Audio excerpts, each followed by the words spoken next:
अब हम इटली के एकीकरण का अंतिम जो चरण है, तृतीय चरण, उसका अध्ययन करेंगे। इटली के एकीकरण का अंतिम चरण गैरिबाल्डी और विक्टर एमनुएल के नेतृत्व में पूर्ण हुआ। गैरिबाल्डी जिसके जिन्हें हम पहले ही कह चुके हैं कि इन्हें एकीकरण में तलवार कहा जाता था, क्योंकि इनका मत था कि इटली का एकीकरण तलवार के बल पे हो सकता है। तो अभी तक इटली के एकीकरण में दक्षिण राज्यों का समावेश नहीं हुआ था, जिसमें सिसिली और नेपल्स जैसे राज्य प्रमुखता से आते थे।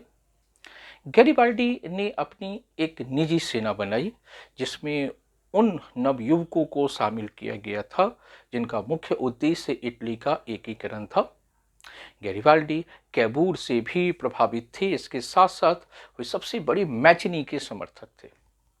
गैरिबाल्डी के बारे में एक और बात है कि वे पेशे से नाविक थे। नाविक होते हुए भी उन्होंने अपनी सेना बनाई और एकीकरण का कार्य आरंभ किया। एकीकरण के कार्य के दौरान ही उन्होंने अपनी सेना के द्वारा, जो कि मैचनी से प्रभावित थे, दक्षिण राज्यों को जीता और जीतने के बाद कैबूर की अनुशंसा पर उन्होंने इन राज्यों का प्रतिनिधित्व विक्टर एमनुएल को दे दिया। इस प्रकार इटली के जो दक्षिण राज्य थे वे सभी इटली संघ में शामिल हो गए और इसके बाद गैरिबाल्डी एक साधारण जीवन जीने को चला गया।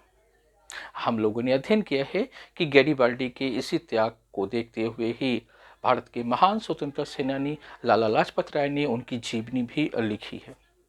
अब एकीकरण से मात्र एक क्षेत्र पीछे रह गया था और वो था रोम। रोम उस समय पोप के अधीन था और इसी समय में जर्मनी के एकीकरण का भी कार्य हो रहा था। तो 1870-71 में जब जर्मनी के एकीकरण के लिए प्रसा और फ्रांस के बीच युद्ध हो रहा था, तो इस परिस्थिति का फायदा विक्टर एमनुएल ने उठाया और उसने रोम पर आक्रमण कर दिया।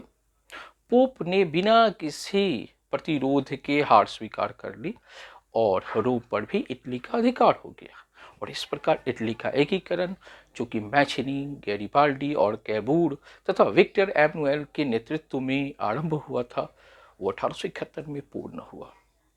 एकीकरण का महान कार्य इन सबों के नेतृत्व में पूर्ण हुआ और अंतर्राष्ट्रीय मानचित्र पर एक सार्वभौमिक संप्रभुत्व राज्य इटली का उदय हुआ, जो आज भी अंतर्राष्ट्रीय राजनीति में एक महत्वपूर्ण भूमिका अदा कर रहा है। तो चलिए अब फिर अगले अध्याय में हम लोग जर्मनी के एकीकरण का अध्ययन करेंगे। तब तक सुरक्षित रहिए, घर पे रहिए।